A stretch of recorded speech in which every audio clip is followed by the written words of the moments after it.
Estamos de regreso en ComTV hablando sobre la verificación en tiempos electorales. Nos acompaña Desiree Yepes, directora de contenidos de Fundamedios. En el bloque anterior, junto a Ellen Panchana, hablábamos de la dispersión de este contenido engañoso, especialmente en grupos etarios de la tercera edad. Y quisiéramos saber, Desiree, ¿en qué plataformas se dispersa con mayor facilidad este contenido engañoso para las personas de mayor edad? Ok, justamente para entender estas lógicas de consumo hay que comprender la diferencia que implica es decir, las generaciones y la educación que estas generaciones han percibido, ¿no es cierto? Entonces tenemos la generación de los millennials, somos generaciones que si bien no crecimos directamente influenciados por la tecnología, sí ya en los últimos años fue parte directa de nuestro proceso de educación. Ahora mismo nos es absolutamente natural e inherente a nuestro comportamiento. Eso no pasó con las generaciones anteriores, las generaciones de nuestros padres y las generaciones de nuestros abuelos, que también por la lógica propia de relación que tenemos ahora mismo son personas que usan WhatsApp, son personas que están en Facebook sobre todo. En esa línea son estas personas las principales víctimas de los contenidos engañosos y de replicar desinformación. Esto lo hemos visto en procesos determinantes en Ecuador Chequea, como fue el paro nacional de octubre de 2019 y la crisis, la pandemia que arrancó hacia finales de febrero en Ecuador. En ese contexto, las redes sociales o las plataformas donde se difunde con mayor fuerza los contenidos falsos son WhatsApp y Facebook, justamente por la cantidad de perfiles además que tenemos en estas redes y en estas plataformas. En Facebook, si es que no me equivoco, existen aproximadamente 14 millones de perfiles en Ecuador, en un país con 17 millones de usuarios y con una penetración de Internet además baja.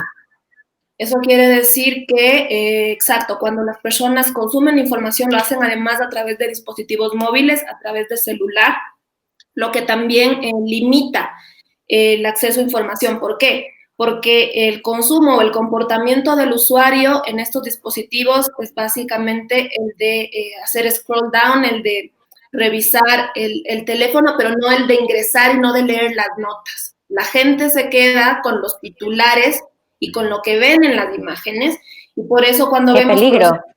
Exacto, en que se viralizan contenidos, ¿qué es lo que se viraliza? La imagen con el título. Son imágenes que generalmente no están acompañadas de un enlace donde la persona pueda profundizar. Pero lo que es peor es que si es que viene ese enlace son muy pocos quienes dan clic a ese contenido para profundizar. Entonces, combatir la desinformación es sumamente complicado porque te implica incidir también en las lógicas de consumo y en el comportamiento que tenemos los ciudadanos en el momento de conectarnos a los dispositivos. Desiree, tiene que ver, creería, no solo con la edad, con el manejo de dispositivos, también con las audiencias críticas o la formación, la educación de nuestra audiencia. ¿Qué quiero decir con esto? Que finalmente si yo veo eso y soy mínimamente reflexivo o crítico, puedo decir, pero es que esto no debe ser cierto. ¿Qué pasa con nuestras audiencias? ¿O crees que los estamos manipulando con esos titulares tendenciosos? No sé si hay una explicación porque puedo creer que una sociedad mejor preparada, qué sé yo, puede ser más crítica o no necesariamente. Allen, hay un hecho real con eso que tú mencionas y que también es importante mencionarlo. Y es que justamente el surgimiento de Internet y la expansión de las redes sociales modificaron también la conducta de los consumidores de información. Los lectores, los televidentes, los radioescuchas ya no son sujetos pasivos que se quedan únicamente con la información que le dan los medios de comunicación, sino que estos critican también, se vuelven sujetos críticos de los contenidos que los medios les estamos proporcionando. El momento en que tenemos a la desinformación como una estrategia de comunicación política, ¿qué es lo que sucede? Entendamos también cómo se produce la desinformación cuando se trata de una estrategia. La desinformación se construye a través de la huella digital que dejamos las personas en Internet. ¿Qué quiere decir esto? Quienes están detrás de estas redes de información tendenciosa usan la información de cuánto tiempo me quedo yo en Facebook, qué tipo de páginas sigo, qué tipo de perfiles políticos comparto, y según eso se genera información que a mí me insta a ser compartida, aunque yo no tenga esa confirmación. Es decir, lo hago por si acaso. Puede que mañana no estén cerrando ese banco, pero como estoy en un momento crítico, socialmente crítico, capaz, y si pasa, entonces lo publico. Como existe también y está posicionado en el imaginario de los ciudadanos que la prensa miente, ojo, durante 10 años dijeron que la prensa en Ecuador es corrupta, que la prensa es vendida. Esto implica que habrá cosas que la prensa no me está diciendo, ¿no? Entonces, como ellos se deben a ciertos intereses, existe quienes sí me dicen la información de una forma más transparente y por eso la comparto. Es un círculo donde en efecto entran los consumidores críticos de información, los consumidores que ya no se quedan con lo que nos dicen los medios como una sentencia absoluta, y tercero, una desconfianza, o sea, que está generalizada, y hay un reto y un desafío mayor que tenemos los periodistas y los medios por evidentemente reconquistar la credibilidad en las audiencias. Eso es un hecho y está ahí. Tú hablabas hace un rato y me gustó el término oxímoron porque se nos hace muy fácil usar el término fake news cuando finalmente si es una noticia no puede ser falsa porque finalmente una noticia tiene ciertas características, entre ellas la verificación.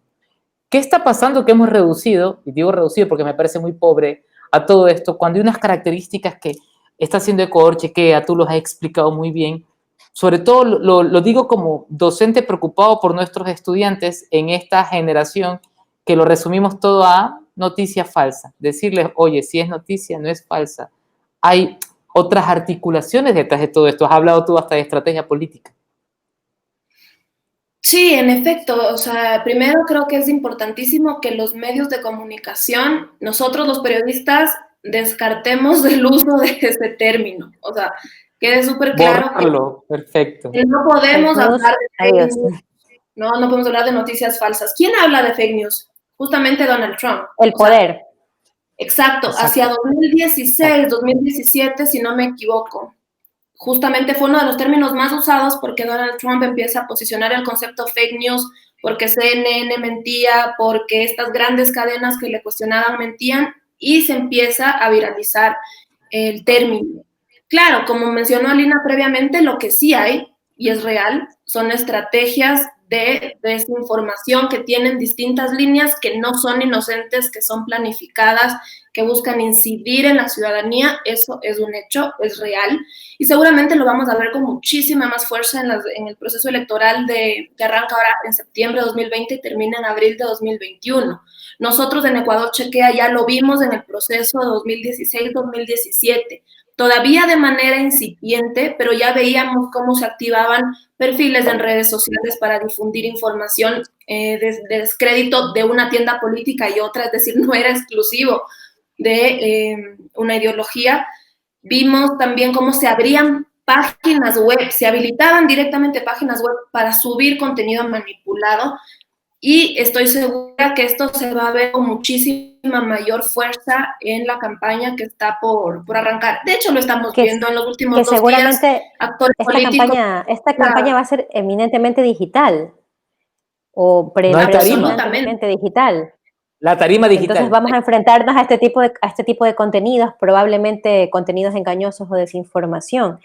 En ese sentido, me gustaría preguntarte, Desiree, ¿cuál es la metodología apropiada para verificar promesas? Porque eso es lo que más vamos a tener, promesas, planes de gobierno. ¿Qué podría hacer un periodista fact-checker para verificar estas promesas que va a haber por borbotones en este proceso electoral? Que todos somos fact-checkers. Justamente es muy difícil que tú puedas verificar una promesa, ¿no? Porque justamente una promesa es una oferta, es un deseo, es un anhelo. Tú lo que puedes determinar en una promesa es su nivel de viabilidad, ¿no? Y para eso, evidentemente, sigues el mismo proceso que sigues en un proceso de verificación del discurso, de un mensaje, que es ir a los distintos tipos de fuentes. Vas a fuentes primarias, buscas expertos, ejemplos de lo que ha ocurrido en otros países, un poco cómo se ha asignado históricamente los presupuestos, las partidas, qué dice la ley al respecto de tal o cual cosa, porque este es el momento en donde todo el mundo quiere modificar la Constitución, todo el mundo quiere dar puerta abierta a lo que cada uno considera, pero existen ciertos parámetros que justamente te permiten determinar, no, o sea, el concepto ahí no es verificar las promesas, sí determinar el nivel de viabilidad de estas promesas. Pero, Desiree, tú hablas de, ok, son promesas que pueden ser viables o no, pero también pueden ser un engaño. Eso también puede ser populismo. Te estoy prometiendo algo para que votes por mí, pero eso es incumplible, no se puede cumplir. Pero ¿qué es lo que estás haciendo ahí? Tú no estás verificando la promesa, no puedes verificar algo que no ha pasado, no puedes verificar algo que es, como mencionaba, una intención. Lo que sí puedes detectar, diagnosticar es qué tan viable es hacerlo. Justamente ahí surge lo que tú acabas de mencionar.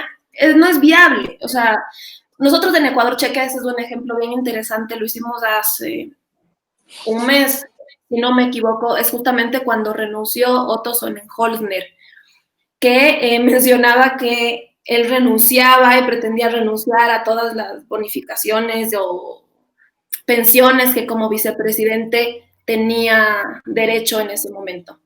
Era demagogia pura y dura, porque el momento en que haces el ejercicio de verificación o analizas qué tan viable es que un vicepresidente renuncie a estos derechos, te das cuenta que en su caso era inviable y era populista y era demagógico, porque a él no le correspondía por ley nada. Lo mismo ocurre el momento en que quieres checar la viabilidad de una promesa. Ok, usted quiere construir 5 millones de casas, ¿existen presupuestos para hacer eso? ¿Cuántas casas se pudo construir en los últimos 4 años? No sé, y así, o sea, ¿qué dice la legislación al respecto?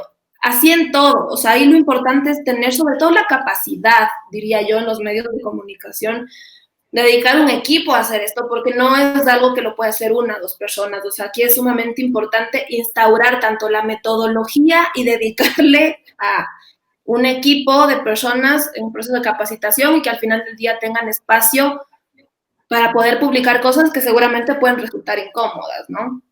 Desiree, se nos ha acabado el tiempo, pero me atrevo a rogarte, mejor dicho, que cuando todo esto pase puedas venir a Guayaquil y darnos un taller de esa metodología que me parece fantástica para que nuestros estudiantes y los periodistas aquí en Guayaquil sepamos cómo verificar el discurso. Gracias nuevamente por estar aquí en ConTV, Comunicación en Televisión. Ha sido una gran periodista con mucha experiencia y con un trabajo loable en Fundamedios y en Ecuador Chequea, Desiree Yepes. Muchísimas gracias, Darlen, y muchísimas gracias, Dali, por este espacio. Recuerden que este programa también lo pueden escuchar en UCSG Radio y todas sus dudas, comentarios, sugerencias nos pueden escribir a contv.es@gmail.com. Recuerden también que nos pueden seguir a través de nuestras redes sociales en Facebook y YouTube como Carrera de Comunicación UCSG y en Instagram como Comunicación UCSG. Nos vemos la próxima semana. Un abrazo.